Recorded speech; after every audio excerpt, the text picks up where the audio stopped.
We are back with the I Still Believe in Cleveland podcast shortly after the 53-man roster cuts for the Browns. Drew, let's get into it, but I think you might want to go back and revisit our previous podcast with some of your wisdom that you laid on us here. Let's get into it here. The big surprises here that the I Browns have are them saying cutting goodbye to. Cade York because he's been terrible, Ryan. I know that's not what you want to hear. I know that's not what our brand is here. I know that that's certainly not what. Drew, man, well done on the pick. Sad to lose a draft pick, but yeah, what do you think about the move at kicker? You had to make it. Everything that we said last week is still very accurate.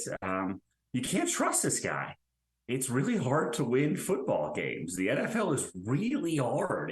Games come down to missed kicks. There's three or four of them last season, and that was even on a season that like we even won one of those games. But you couldn't trust him. He has a really strong leg, and he has no idea where it's going. It's like somebody like me trying to hit a driver. I hit it a really long way, and if it happens to go straight, cool. But like that's not a professional kicker. You can't have that. You had to make a move, and I'm fine giving up a 2025 seventh round pick. That's about as low as you could possibly get in terms of trading. I think Dustin Hopkins probably would have been cut anyway, but c'est la vie. You go out, you get a kicker that you can rely on for an extremely low price. I don't love investing any sort of draft capital into kickers, but if you get somebody who's good this year and perhaps next year, I think that's probably worth a seventh round pick in 2025. So I'm perfectly happy with the move. It was a move that absolutely had to be made. And, yeah, we called it yesterday. I'm not going to sit here and celebrate a guy losing his job. I'm not going to celebrate a total organizational failure from a fourth round pick, but you had to make this move. And it's one that I'm happy to have called, and I'm happy that I got it right, I guess. But I sure would have preferred for Cade York to have just been good. All right, let's get into the rest of the changes here and revisit the overall picks. Drew, let's see yours first here. Drew, I had you as six misses, but pretty good across the board here of all of your wins. You had some strong thoughts on the outside at wide receiver. You got the kicker for sure. I don't think anyone was looking at Pierre strong coming into the team. A lot more depth, I would say, on defense. More defensive players that the Browns added. Eric, sort of the same thing. We didn't see as much depth on the defensive side of things. Wide receiver, a few changes here and there that we did see. But yeah, overall, I think Eric, you had 7 misses, Drew 6 misses. Overall, a pretty good day for both of you here. So Eric, let's go to you here. Overall thoughts on the Browns' final roster. Well, I started off with two kind of surprise releases, in my opinion. One being the guy that we both had on our final roster, Austin Watkins. With the injury to Jakeem Grant, I thought it was kind of set up for him to make this roster. You got Cooper, DPJ, and more as your top flight wide receivers, Tillman and Goodwin, provided he was active, which he was, as the backups. And that left David Bell versus Austin Watkins. And I go back to this. This isn't the early 2000s Big Ten offenses. We don't want people who move chains. We want people to make plays. And Austin Watkins is making plays, and David Bell moves chains. So, yeah, I preferred Watkins. I preferred his ability to make plays, not just finding a hole in the defense. I know Bell did have a touchdown in the preseason, but it wasn't anything spectacular to write home about. He's coming off a year with 24 catches for 214 yards, likely not a special teamer, so he's pretty limited in his role. But it always kind of goes back to he was a draft pick by this regime, and Austin Watkins was not. The other kind of surprise is Michael Dunn released. There have been rumors that he is one of the individuals who is potential to be brought back to this team once one of the two guys, Jordan Kunashik or Alex Wright, go to short-term IR to be put back on the team. Nonetheless, I thought he was a solid veteran that would be on this team, the 53, regardless. He has the leadership. He has the expertise. He played most of that playoff game in Pittsburgh a couple years ago. I figured it was going to be him. And then the winner of the Nick Harris, Luke Whippler battle, with the other one being on the practice squad. Again, that's not the case. Hopefully he gets his role back after one of those two guys go back to IR. Him not being on the team right now has Harris or Whippler being the guards, the main reserve guards. I'm going to throw out a name not many people have thought about, but when Hjalte Froholt played guard for a little bit of season last year, exactly, What? he did not play well. He played average, but in spot duty, he started 6 games last year.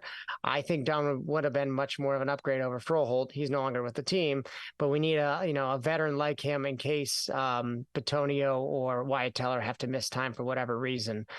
Maybe one of those two centers can slide over, or maybe he gets his job. But either way, I'm kind of surprised that he wasn't the guy for the job, at least initially.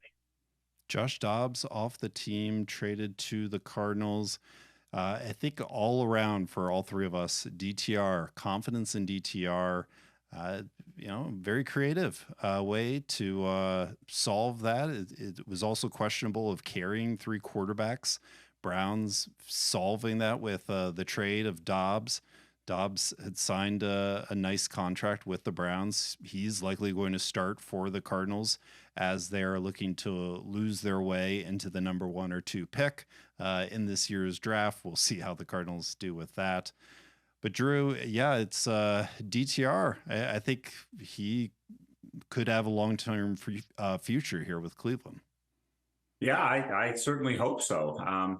I still sort of stand by what we said last time. I hesitate to put a 5th round rookie into the spot of you're 1 play away from having to go out there and win the game, right? I'm perfectly happy having him as a star, if Deshaun misses some time, knowing he's going to start, knowing he's going to prepare for it, giving, some time to figure that out.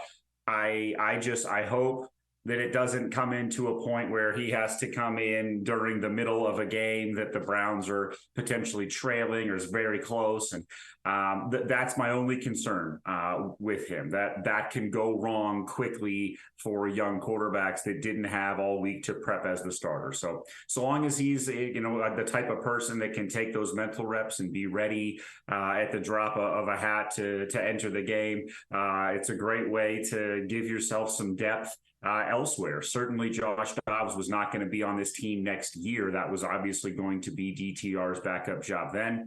They accelerate that plan a year. They get a little something back for Josh Dobbs, who didn't have a super long-term future here. Great, right? I hope that Deshaun's able to play every game, every snap this year so that DTR does get that sort of mental year of adjustment to the pro level. And then we'll see where we're at next year. We'll see, what he's able to bring, and we'll see where we're at with these 2 quarterbacks. But I love the idea of him being Deshaun's backup for the next 2 to 3 years. And then you see what we get. Maybe we move on from one of them at that point 3 years from now. Yeah, there's a lot riding on Deshaun Watson. I don't think there's really a backup plan if things go poorly there. DTR is about as good as it's going to get. But Deshaun Watson needs to have a really strong year. I just look at this 53-man roster one more time here, and I just, there's strength at a lot of the important positions. There's good depth. There's stars on this team that we really haven't seen too much in preseason. Certainly not forgetting about them, but we're going to see the stars open up the season against the Bengals. This is a very strong roster. I don't know, Eric, if you see any weaknesses left over with this roster. I know there's some small moves left, but I don't really see weaknesses. Yeah, I mean, primarily it comes down to running back. Jerome Ford, I know this is the backup running back, fortunately, not the starter, but Jerome Ford, he's missed, he got hurt the day I went to training camp, and I believe that was 2.5 weeks ago. Has not really done much. I think he did practice today, so that's fortunate. So hopefully he can get up to speed and be a reliable backup. Don't need him to do too much, but be competent potentially in the return game. And, as a guy who could spell Nick Chubb from time to time. Yeah, I mean, other than that, not a whole lot left on defense. We kind of got some moving parts on the receivers as the Jakeem Grant injury, but not a whole lot of concern in my opinion there. Kind of to what Drew's point has said is that we do have Dorian Thompson-Robinson now as the primary backup, which I have a lot of confidence in him, but I'm not sure about just yet. Hopefully, you don't need to worry about that.